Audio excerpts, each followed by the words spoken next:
6 লক্ষ গাছ কাটা হচ্ছে কার স্বার্থে?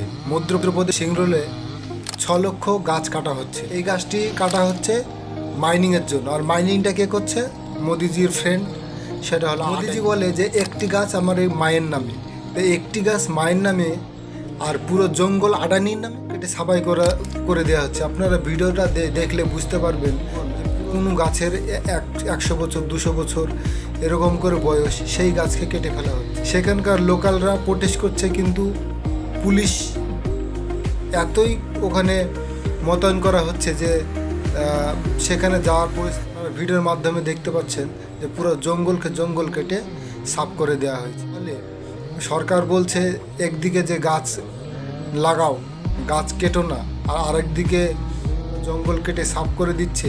শহরে দিল্লিতে পলিউশনের একই লেভেল 1000 পার হয়ে যাচ্ছে, কিন্তু মাইনিংয়ের কাজটাই আগে করছে। দেশকে কিভাবে লুটবে, দেশের মানুষেরকে কিভাবে লুটবে সেই রাস্তায় যাচ্ছে।